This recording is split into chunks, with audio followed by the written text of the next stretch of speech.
welcome all of you to this keynote speech. We have a very important speaker today, Nick CULL from the University of Southern California.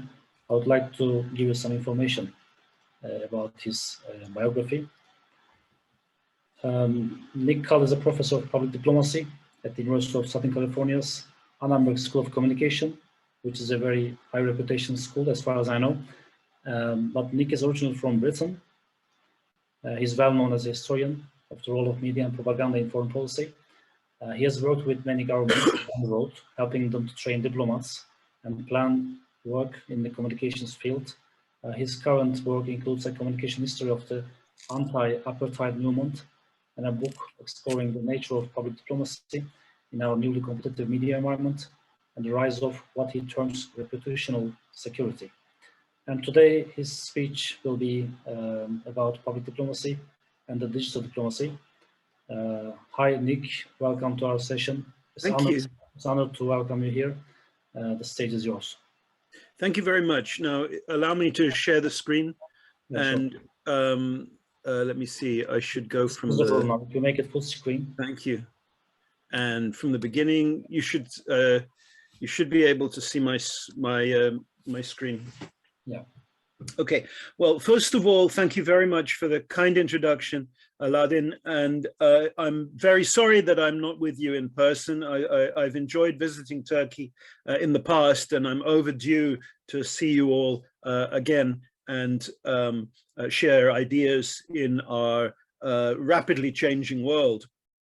What I want to speak about today is to go behind the situation with digital public diplomacy and to take a long view of the forces at work in our digital sector right now, and the process by which new technologies become part of international public engagement, because I think there are some clues there that are both encouraging but are also profoundly troubling about the situation we find ourselves in right now. And just while I'm setting up, you're welcome to email me, carl@usc.edu, follow me on Twitter, or I have a podcast with my colleague Simon Anholt called People, Places, Power.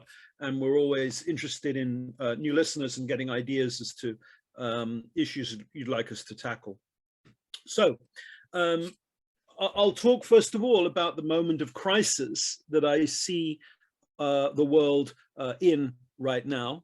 Then I want to step back a bit and look at how digital elements have assisted and become part of the mainstream of public diplomacy, because this is such a bigger issue than just our leaders using Twitter. Thirdly, I want to then talk about cycles of technology and public diplomacy and processes by which we've seen other past new technologies adapted and appropriated by diplomacy. I think that a big part of what we're living through right now could be called a digital disruption. And I want to put that disruption in historical perspective and look at how previous new technological disruptions have played out, and maybe even introduce you to the concept of a disruption tied to new technology. And the final position I want to take is to argue that there is an agenda for leadership. There are certain positions, things that we need diplomats around the world to do and to think about to make the world a better place. And my conclusion is that it's now time to act, that these are serious issues that need to be dealt with as a priority. First of all, this moment of crisis. Well, I hope you agree that the media right now are in a crisis. Media has been weaponized both internally within countries by political factions and governments, and externally by rivals in the international space. But our moment of what would you call it? The motive to manipulate and weaponize the media is matched by this business of technological transition and of new technologies becoming available that I would argue the publics aren't quite used to dealing with yet, that they're more susceptible to distortions and messages coming from platforms that they are not experienced in reading or decoding. I see it almost as being like the people being exposed to a virus to which they have no immunity. On top of this, our political systems are in crisis. And part of this is just to do with the scale of problems that people are facing right now. The problems are just too big for single actors to deal with. Problems like climate, migration, income inequality, and extremist terrorism coming from extremes of religion. These problems are too big for any single actor to deal with. They require partnerships, but in the absence of partnerships, governments are turning inwards, and we're seeing gridlock and extreme solutions being offered domestically by political strongmen. Diplomacy is in crisis. I think diplomats have lost credibility. Not really because they're seen as less reliable, it's just people are more likely to trust people similar to themselves who they can encounter in social media, or they will trust experts, and diplomats are unlikely to be similar to people because by their nature, they're communicating with foreigners. So they're not a preferred source or an authoritative source in many situations. And yet at the same time, because of technology, the public is becoming even more important than it's ever been in decision-making. You can't really imagine diplomacy without a public factor being involved. And that's why governments have to pay so much attention right now to media and soft power. And we have a kind of a loop forming where the publics are ever more central in foreign policy concerns and matters. But public diplomacy, therefore, recognizing the technological change and recognizing the significance of the public, is paying ever more attention to digital tools and platforms. I have previously outlined 5 core activities of public diplomacy. The first of these, and the most important, is listening. When a government pulls information in from a public and integrates it into its policy process. And digital tools are very much part of listening, as networks are analyzed, or we see opinion tracked digitally. Even software can do this job of monitor information to see what's being said, how it's being said, what nuances might be going on. So we're seeing real-time digital monitoring of the media. Even more obvious than the digital network and monitoring that's happening is the digital advocacy. We're all aware of how foreign ministries now use platforms like Twitter to push their information out.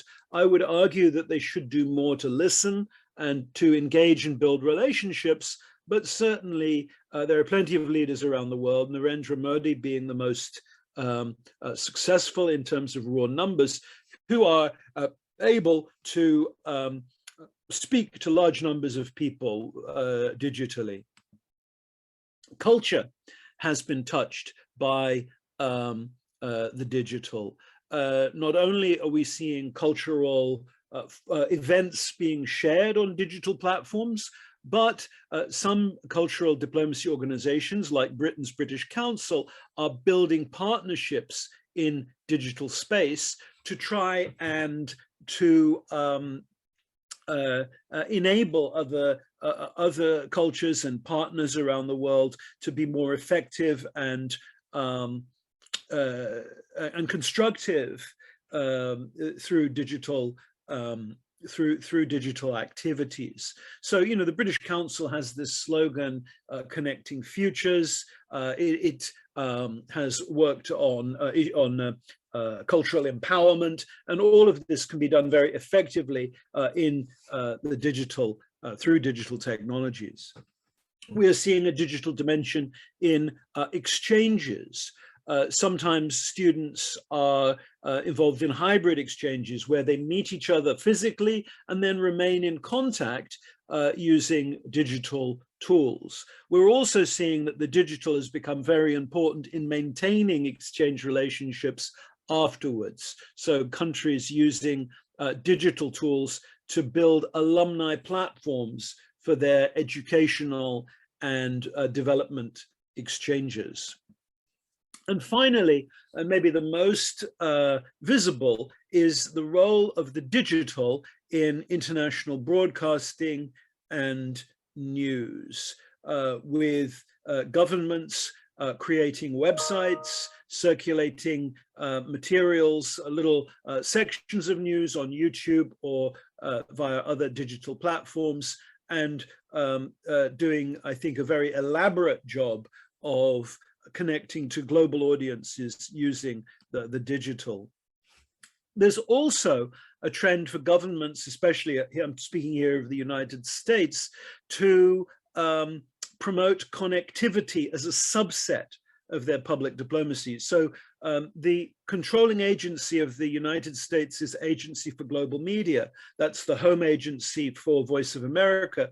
They also run a thing called the Open Technology Fund, which makes software available that can get through firewalls. So their slogan is supporting internet freedom worldwide.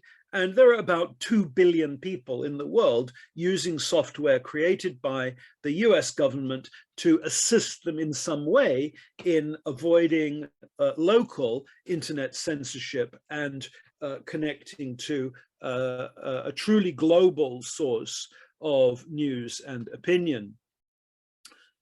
We can see how some countries have embraced the idea of the digital as an aspect of their national identity. So they would see a digital presence as being part of their soft power. Maybe the most outstanding example of this is Estonia, where they have not only publicized the country's role as a digital innovator, but they actually offer a kind of digital citizenship for people around the world. But all of these digital elements play out in a global context.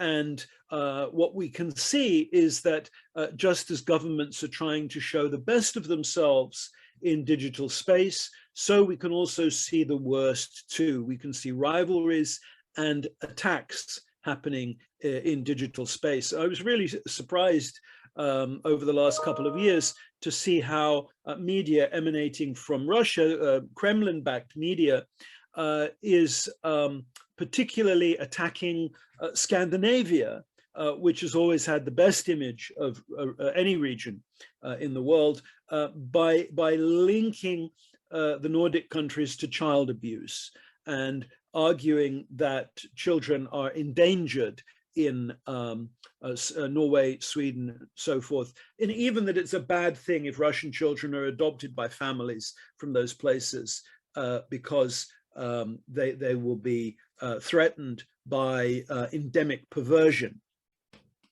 I want to say a little bit about the weaponizing of social media, and please excuse me singling out Russia in this discussion.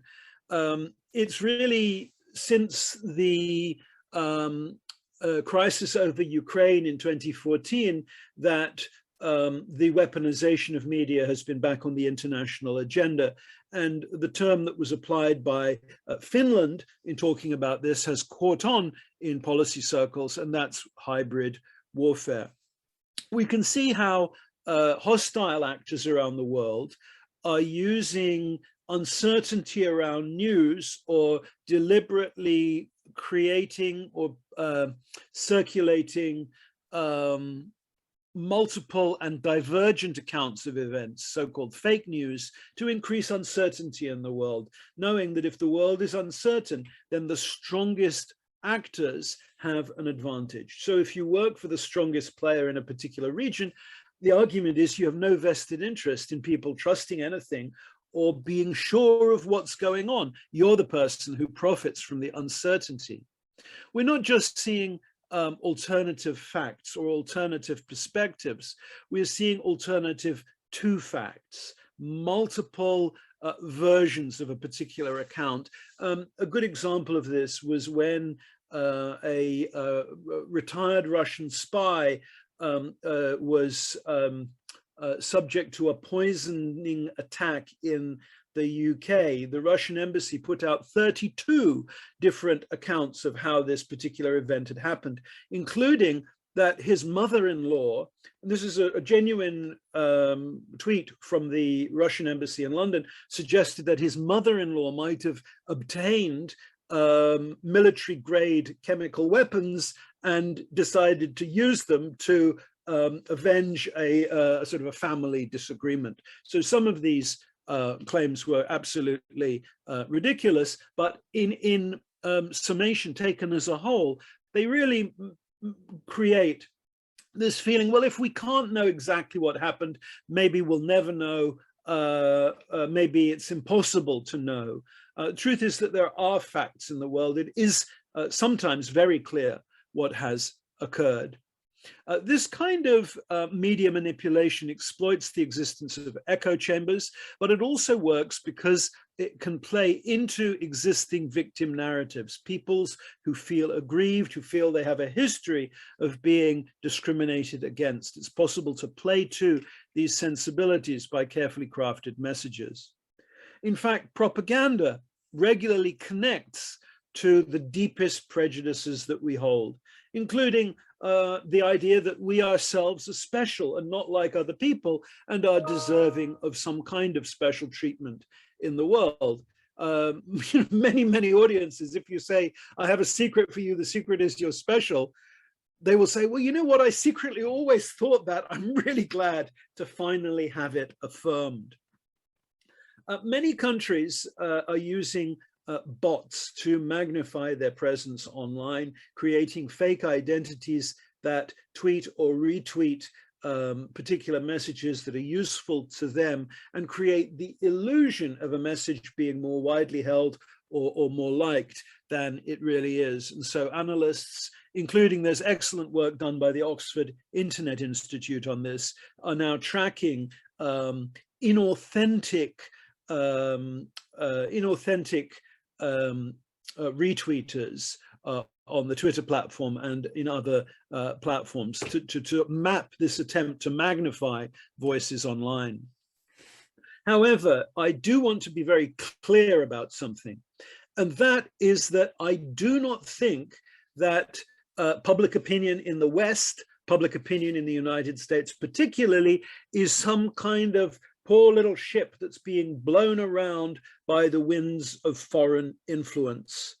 The United States, the UK, and many other countries in Western Europe are completely capable of subverting themselves without foreign aid. It's just part of the scenario right now that foreign voices are contributing to and adding into discussions. But should every foreign computer site fall silent, I do not believe that harmony would break out in the UK, that harmony would break out in the United States. There are deeper seated social issues at work in those countries, and we shouldn't kid ourselves that our disagreements come solely from foreign meddling. I now want to turn to cycles of technology in public diplomacy. And as a historian, I can see that new technologies in public diplomacy pass through three phases. The first phase I call symbolic use. The second phase is when the new technology is used, but it's used in an old way. So it's sort of like you could call it new wine in old skins, to paraphrase the proverb. And the third phase is when the new technology is used in a new way, new wine, new skin, and is used most effectively. To illustrate what I mean, let me talk about two previous adoptions of technology. I'll talk about radio, and then I'll talk about television. So radio was initially used symbolically. So I think it would have been round about 1904, President Theodore Roosevelt and the King of England, Edward VII, exchanged messages using the magic of radio, using Morse code to exchange between the two. So this associated the two countries with forward-looking, with the latest technology, and showed their connection to this age of scientific wonder. The initial phase of radio was to use it in an old way, to put what amounted to newspapers in your own language on the air and have people read them out to international audiences. But this became, sorry, I should say with this old way, also you're representing yourself in the same way that at a World's Fair, a government would showcase its culture, its art, in the same way that at an embassy, they would release their opinions on things about themselves. So this was how radio was used in a kind of advocacy way. But the third phase, using the new technology in a new way, was to begin to broadcast material that as what was called a surrogate, creating radio stations that couldn't exist in other countries, and employing refugees to talk not about your country yourself, but about a target country. So a good example of this would be Radio Free Europe, a secretly supported radio station located in Munich, staffed by refugees, but planned and operated by the United States government as part of a way of providing free media to places in the world that didn't have access to uncensored media or access to media critical of, at this time, the communist governments of that region. With television, there was a symbolic phase where, even though not many people could watch, important or influential organizations would stage a television spectacular in a theater and just have the cameras playing. I found that in as early as 1942, the UN or the people who were preparing for the UN, the United Nations Information Organization, worked to publicize UN ideas with a TV spectacular in New York. Very few people could watch, but they were hoping that the innovation of having a new show would be reported on in the newspapers, and as indeed it was. So the success was that the event happened and that it was reported in the legacy media.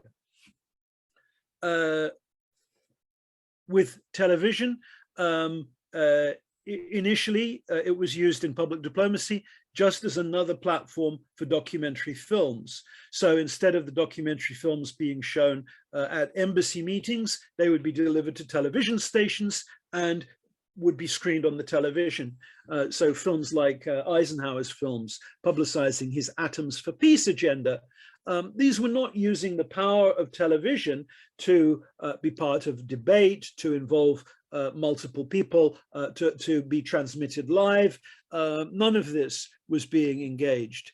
That came later, and by the 1980s, it's clear that international television is being used for public diplomacy purposes to cross borders, to showcase popular culture. And a good example of the creative use of TV would be the way in which the US government opened a TV station in Berlin called Rias TV, and it included a lot of MTV videos, youth-oriented programming, really exciting discussion programs that caught the imagination of young people in East Berlin.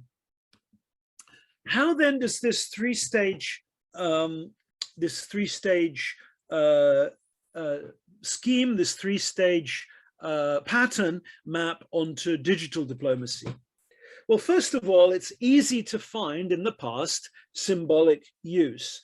there was a moment when Clinton and the foreign minister of Sweden ceremonially exchanged emails when the platform Second Life was thriving. Sweden opened a virtual embassy on that platform so that people could visit and learn about could visit and learn about Sweden on this shared digital space. Second Life only had about 30,000 people resident at one time. It wasn't really a mass medium. Maybe there were 8 million people in total who used the platform. Many, many more people found out about this by reading about it on websites and in the newspapers than actually took part in the digital experiment. So it was a symbolic use. We then moved to a stage when digital technologies were used to push out information with tweeting press releases, sending out links to long-form diplomatic communications.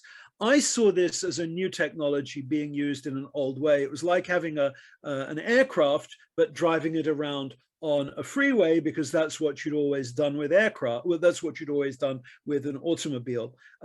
It was really not allowing digital technology to be all that it could. The third phase is using the new technology in a new way. And I'd thought of this in terms of building real relationships freely with international audiences, a way of having a two-way exchange. I think what we're seeing at the moment is that there is the new technology has enabled more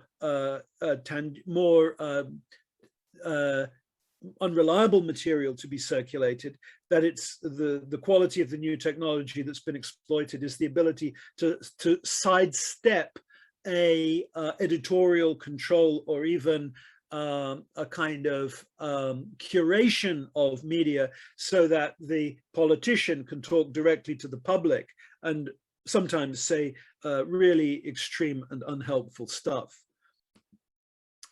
The theory of new media or of the introduction of media was something that concerned the great Canadian media theorist Marshall McLuhan. In 1989, towards the end of his life, he proposed the existence of what he called the new Media Tetrad. That's this four-cornered figure here, where any new medium will, of course, enhance something, but we should also expect it to make something else obsolete, to reverse something and retrieve something. Now, how does social media map onto this tetrad? We should think, what is enhanced by social media? Clearly, it provides a great link across distance. What is retrieved? Well, I've been really interested to see how memes and rumors, the kind of things that were part of communication way back in the ancient world, even Virgil, the Roman poet, writes about the power of rumor, and rumor came roaring back with social media. What is obsolesced? What have we let go of as a result of social media? Well, I fear that it's central authority in communication. The old editors, it used to be that there would be 5 or 6 powerful editors in a country who could really control what was said in a debate space. And even if there were ideas out there that they didn't like, they would still be framing them, positioning them in a particular way. Well, those days are gone. And what is reversed? Unfortunately, the thing that has been reversed in many places is social coherence. And I think we've lost something very profound with the development of social media. I'm still optimistic that giving of voices to people who've been silenced before is going to be a helpful thing and will be a thing that makes the world a better place. But we have to have some measure of control. And this is the reason for the current hearings in the United States about the commercial giants of social media. So the final section of what I wanted to talk about was the role of media disruption in historical perspective. I want to point out that the previous media disruptions have been factors in our worst crises.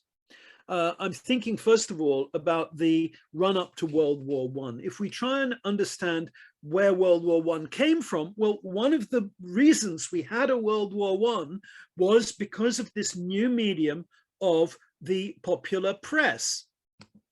It emphasized national perspectives for audiences around the world and stirred up new sections of society who were newly literate and had access regularly to newspapers, which would demonize neighbors for quite cynical, commercial, and narrowly political reasons. So whereas there may, a few years previously, have been other currents politically connecting people through religious similarity or political shared interests, such as cross-national trades union identification, those things are completely outweighed by a surge in nationalism linked to the emergence of the popular press. This destabilized diplomacy for sure, and led to this frenzied round of alliance building and the instability that then topples into the war. I see the same role of a media crisis in the emergence of World War II.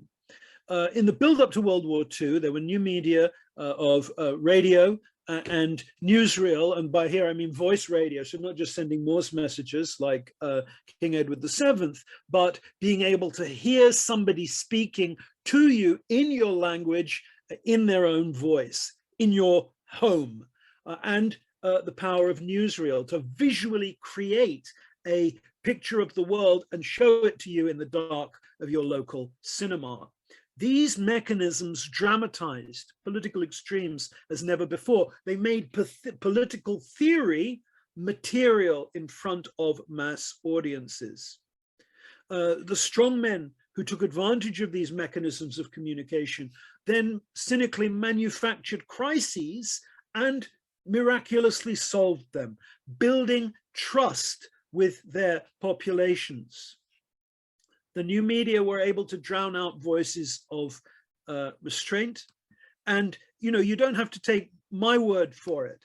Adolf Hitler himself said that without the radio, the newsreel, and the air travel that enabled him to be miraculously omnipresent within Germany on any given day, there could be no victory for National Socialism. So he saw himself as riding this wave of new technology.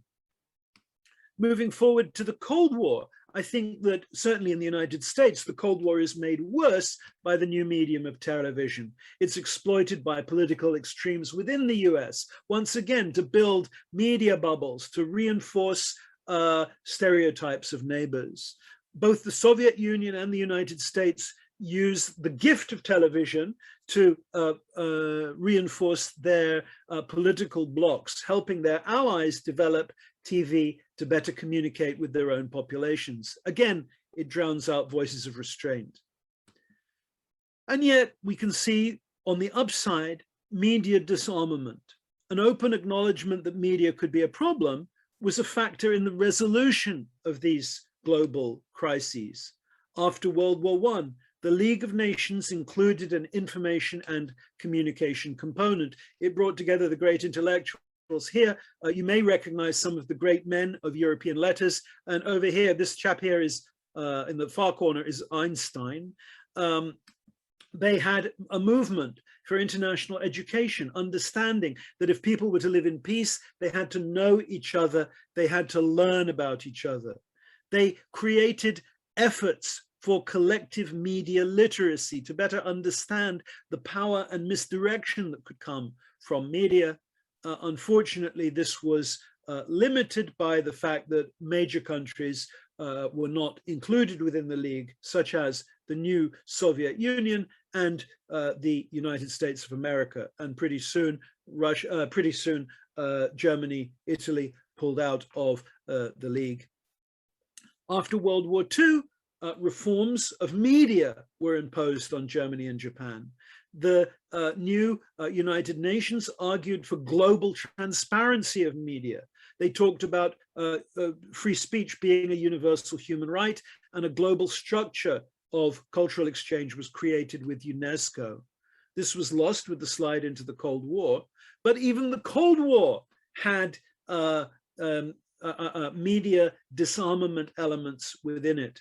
In the 1980s, we forget now that at the end of the Cold War, there was a bilateral understanding that developed between the Soviet Union and the United States. This bilateral understanding included a mutual textbook review to take out some of the worst factual errors in mutual representation. They had meetings to discuss media demonization. An American diplomat actually apologized for the feature film Rocky IV and saying, you know, sure, that was a really unfortunate representation of the Soviet Union. These countries opened to one another through exchanges. They opened mutual media coverage, agreeing an exchange of bureaus for media coverage, and had citizen-to-citizen contact meetings, even what were called space bridges, where citizens with similarities like war veterans could talk to each other, women's activists could talk to each other, scientists could talk to each other and explore a connection between Soviet citizens and American citizens. The governments agreed to a hotline, not to talk about nuclear launches, but to talk about misinformation stories. So at the Russian embassy in Washington and the US embassy in Moscow, they had a phone to call if they felt the media was saying something wrong. Do we have an agenda that can be applied to public diplomacy? Well, I think yes. All of the public diplomacy categories, this listening, advocacy, culture, exchange, so forth, they can all be assisted. With listening, we should invest in the process and in better understanding the digital field.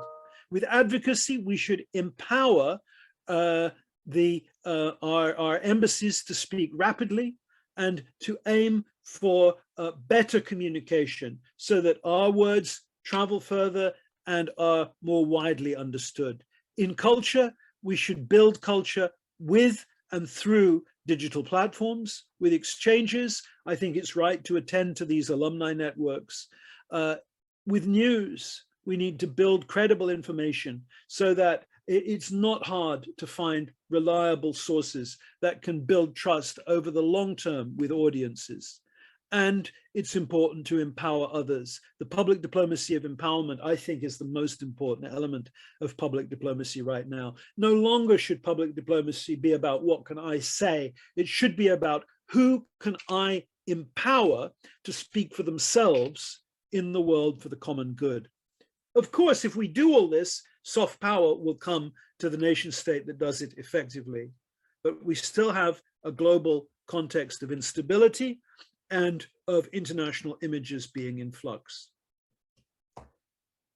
To conclude, I think that we are able in the world to do a lot for ourselves digitally, but we shouldn't limit it at the border. We need to assist our allies to do a better job of communicating too, so that the voices for stability are better heard in the world today.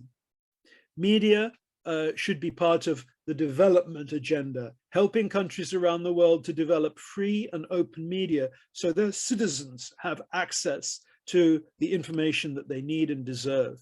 Media needs to be part of our own understanding of citizenship. We now think about social distancing, that a good citizen doesn't stand next to somebody without a mask and cough. I think in step with the media theorist Nina Yankovits that we should also practice information distancing. A good citizen should not repeat something online that is tendentious or from an unreliable source. I believe the time has come for media disarmament. It needs to move onto the agenda, and we're starting to see this, in fact. And we also need an international defense of the rights and values of individuals as they relate to media. I'm very worried by oppression of journalists, silencing of journalists around the world. I think we need a vision for the future, because if we want to overcome our differences, best way of doing that is with an idea of forward movement that we can all share. This was how the world moved beyond the Great War, the Second World War, the Cold War, was by focusing on agreed objectives that were good for everyone and that were as interesting to our adversaries as they were to our allies. Remember, only something better than we have right now can bring us together. Only something more interesting, more compelling than a strong man telling us how wonderful we are and how terribly we've suffered historically can move us beyond the trap that so many of us find ourselves in, of being held in, and I'm thinking here of Britain particularly, being held in a narrative of our own specialness. And it's time for something better. And it's time for public diplomacy, digital diplomacy, to bring those ideas to the world. Thanks so much for your attention. I hope we've got enough time for a good conversation, and it's been my pleasure to be with you today. I'll now stop sharing and pass back to Aladdin. Okay, Nick, thank you very much. It was very interesting, fascinating speech about public diplomacy. And it was very much supported by the historical perspective as well. If people have questions, our participants, now we are 34 people here. If you have any questions, you can ask your questions by turning on your microphone, or you can also ask your questions by texting in the chat box. You can choose whatever you want. While you were speaking, Professor Zaharna made a comment. She wrote something like, how ironic, loss of social coherence through social media. Yes. Interesting, because I was going to ask if you can elaborate this, because you know it's something especially actually scary, because you showed us how the First World War and how the Second World War started, and now if you think that you know this is the age of social media, what's going to be the next? Can you elaborate this the loss of? Well, I think you've understood me completely. I'm very scared that conditions that seriously destabilize the international situation are being repeated in media space. And I think that people underestimate how disruptive new media technologies are, and the extent to which we have to actually work at understanding and preventing these technologies from running away from themselves. You know, maybe a world war has already started, but just that it started in the information space. That we've already seen really serious attacks happening between countries using cyber attacks. And I think that the information specialists are aware how serious some of these incidents are. The just general publics are not. But you understand me very well that I think this is an exceptional danger to international peace, and what's holding us together is, I think, the suggestion that people really understand that we can still really hurt each other. And a lot of the conflict is in the information space because particular leaders want to be seen to be strong at home. And so they will say something extreme to impress their own people. And here I'm speaking about China's wolf warrior diplomacy, where they will say very confrontational things to outsiders, but it's largely for domestic consumption. They want to be reported as being strong, aggressive, standing up for the country, obtaining respect and intimidating outside countries. And that delivers a kind of legitimacy to the government in Beijing. And it's always been my feeling, talking to Chinese officials, that their primary goal with public diplomacy is domestic. They see public diplomacy as being another thing another gift they can give to their domestic audience. Does that help? But this is a bit, you know, it's a bit like contrast of the definition of public diplomacy, because you are saying that the Chinese government trying to, you know, focus on its own people. But Yes, not absolutely, absolutely. And systems. scholars of public diplomacy are coming to terms with that now, including the not only scholars but practitioners. So a major element in Biden public diplomacy is to better understand how public diplomacy can be used domestically to improve participation in American foreign policy, to improve domestic understanding of American foreign policy. So I think that this is part of the digital is an erosion of the clear distinction between foreign and domestic in public diplomacy. And certainly the danger to me is that because governments are so obsessed with their domestic communication, that this will be like a little cuckoo chick in the nest, getting fatter and fatter and fatter until it pushes out international communication as a priority. And we see public diplomacy being really dominated and starved by the desire of governments to be well thought of by their own people.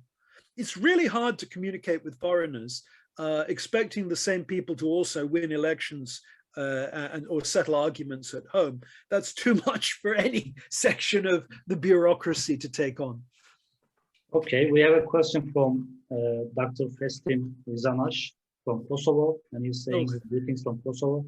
Actually, Festim was our PhD student, and he graduated last year. But he asked 3 questions. I mean, I don't know if we have time for this, but let's start with the second question. He asks, can we consider internet broadcasters like CNN, etc., as part of international broadcasting in the context of public diplomacy? Well, I think it's really important to understand that CNN's interest is CNN and Fox News's interest is Fox News. And whilst they may provide information from an American perspective to the world, they're not Voice of America. The old director of VOA, Jeff Cowan, used to say, CNN is great if you speak English and live in a hotel. Everyone else needs Voice of America to come to them in their own language. We also need, I think, the surrogate stations like Radio Free Asia, Radio Free Europe, Radio Liberty to talk about the things that local governments don't want spoken about. I think this is a very valuable service, and no commercial broadcaster will ever find it interesting or valuable to talk, for example, about Kosovo. We need to have a state-mandated broadcaster to speak about this. And, you know, this is something that as an advisor, I argued for. I told the British government that they needed to invest in communication in the Western Balkans. I was very pleased that they reinstated a BBC service in Serbian. They were crazy to wrap that up in 2011 for budget reasons. It was so short-sighted. So absolutely, I see a difference. I think that the broad cultural footprint of a country can be helped by its commercial broadcasters, but the heavy lifting of public diplomacy needs to be done, or the engagement needs to come from a state-mandated and a state-protected broadcaster. As to whether I think international broadcasting's the heart, it's certainly a heart. To me, the key must always be listening. So if I was playing cards with dear Philip, I would say, yeah, use the international broadcasting. I'll raise you international broadcasting and double down on listening as being more important.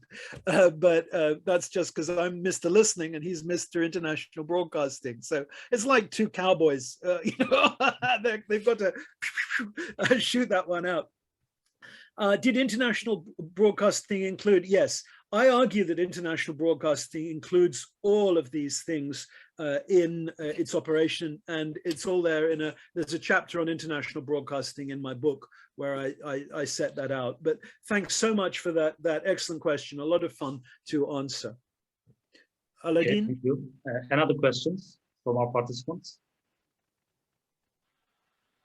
I have a question, actually. I would like to ask if there's any specific country that you think that is successful in digital diplomacy, especially during the COVID-19 pandemic.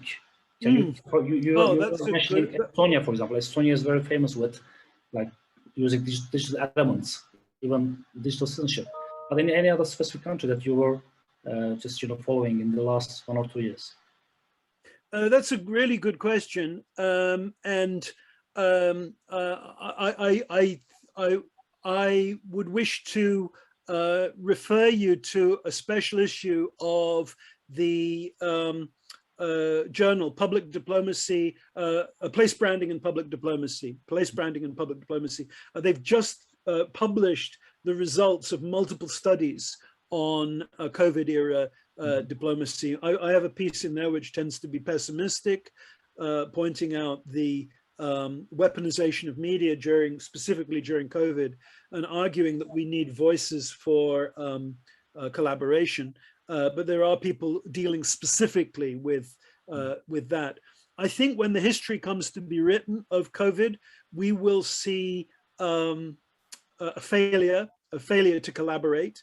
And I'm not sure that anybody's image is done particularly well. If I could step back from the digital and answer from the research I've looked at has been on the absolute numbers of international standing. China has done very badly over COVID. The United States did a good job of demonizing China and of linking China to the pandemic in world opinion. But the United States has also done badly, largely because of the bad behavior of American citizens. So the United States has slipped back over COVID to being sort of number 10 in the Anhalt ranking. The country that did best, that moved forward most, was New Zealand, but it's not a particularly significant digital tweeting country. The country that did second best was South Korea, who was already on an upswing in terms of international admiration.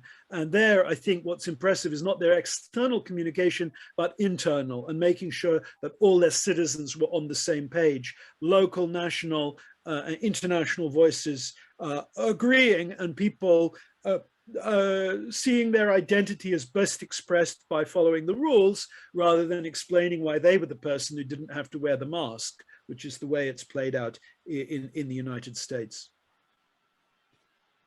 Okay, there's one more question from İknur Gümüş from Istanbul. She asks, is it possible to talk about Netflix diplomacy?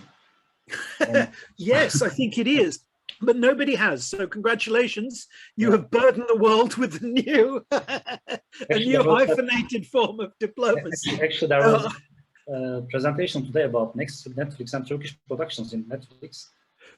That's why I think I think that if I look at my own kids as a diplomatic stage, they're suddenly very interested in South Korea because of this show Squid Game. I think that the ready availability of international programming, the quest for novelty, and where you have excellence in television production, as we know for some years now, Turkey has been an excellent producer of television. It's just people haven't had, it's been just a little bit too complicated to get access to that material. But, when I talk to fellow Angelenos who speak Spanish, they're well aware of Turkish television.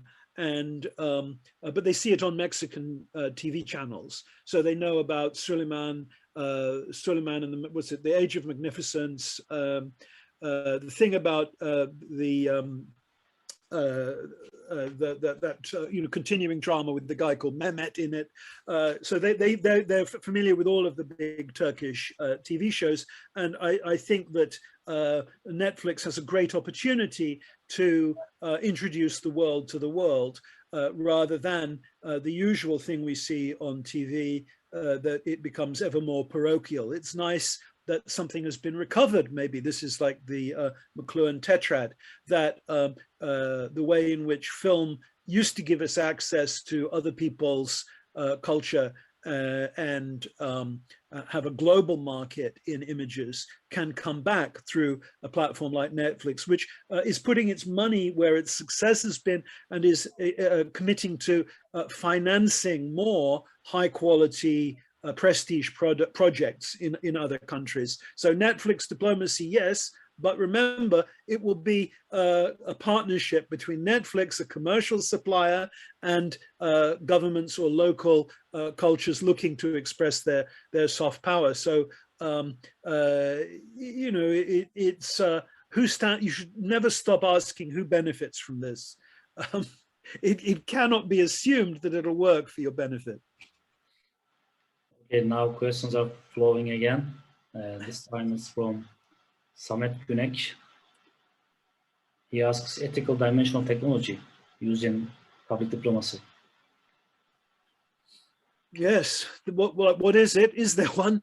Well, I think that we need to have a conversation about that. And we are overdue for meetings to discuss how technology can be used ethically. I would like to know where the public's mind about people lying using technology. And it isn't clear to me that countries are seriously damaged by being identified with extremes and untruthful statements online. It would help if we had clear guidance on that from the publics themselves. Certainly, the British exposure of multiple stories coming from the Kremlin about the Novichok poisoning in Salisbury, the so-called Skripal case, this was very successful in embarrassing the Russian state, but it didn't make the problem go away.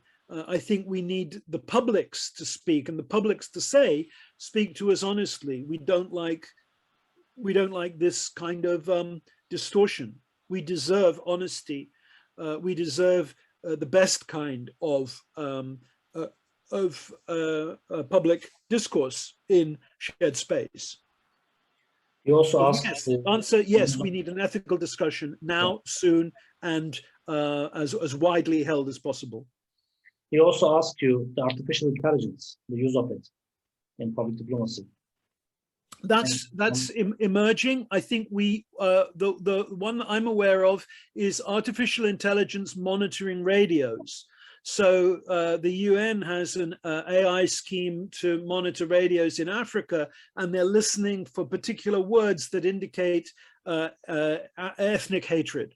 So, for example, if a population is described as being like a rat or a cockroach or a disgusting insect, snakes, something, the computer, the AI will recognize it, and lights will begin to flash as a pre-warning for genocide.